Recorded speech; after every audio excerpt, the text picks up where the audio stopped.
মানববন্ধনের মূল উদ্দেশ্য নির্যাতিতার বিচার চাই। প্রায় 1.5 মাস হয়ে গেছে আরজি করে কাণ্ড যেটা সিবিআই হাতে দেওয়া হয়েছে কেসটা, এই পর্যন্ত আমরা কোনো সুরাহা দেখছি না, প্রকৃতদর্শী কে তা আমরা বুঝতে পারছি না।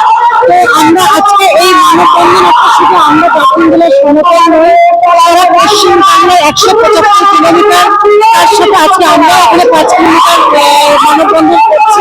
আমাদের একটাই প্রতিবাদ, রাস্তা নামার কারণ নির্যাতিতার বিচার চাই, যত তাড়াতাড়ি সম্ভব। সিবিআই কেন উত্তর দিতে পারছে না। তার সাথে আমরা বলি মমতা বন্দ্যোপাধ্যায়ের যে জনমুখী প্রকল্প, আজকে একটা স্লোগানকে সামনে রেখে আমরা মানববন্ধন করছি, তোমার হাত আমার হাতে, আমরা সবাই দিদির সাথে।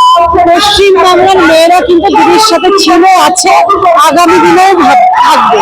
কারণ যেভাবে মমতা বন্দ্যোপাধ্যায় বাংলার মেয়েদের জন্য ভেবেছেন, যেভাবে তাদের জন্য জনমুখী প্রকল্প করেছেন, তা সারা বিশ্বে কেউ করতে পারেনি। আমরা যদি পশ্চিমবাংলার কথা ভাবি, 2011-এর আগে আমরা দেখেছি যে 58.59% দরিদ্র সীমার নিচে ছিল, আজকে যেটা এসে 8.59 নেমেছে। আজকে আমরা মেয়েরা ভালো আছি। বারংবার বিভিন্ন জনমুখী প্রকল্প বিশ্বের দরবারে সমাদৃত হয়েছে। আজকেও কিন্তু তাই আমরা দেখলাম ইউনেস্কো দ্বারা রূপশ্রী এবং কন্যাশ্রী আবার নতুন ভাবে তারা পুরস্কৃত হলো, সমাদৃত হলো, যা বাংলার একটা নতুন পালক বাংলার সুনামে এসে জুড়ল।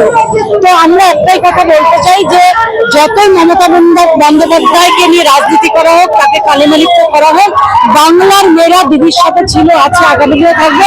আমরা দিদির প্রতি কৃতজ্ঞ, দিদিকে আমরা ধন্যবাদ জানাই।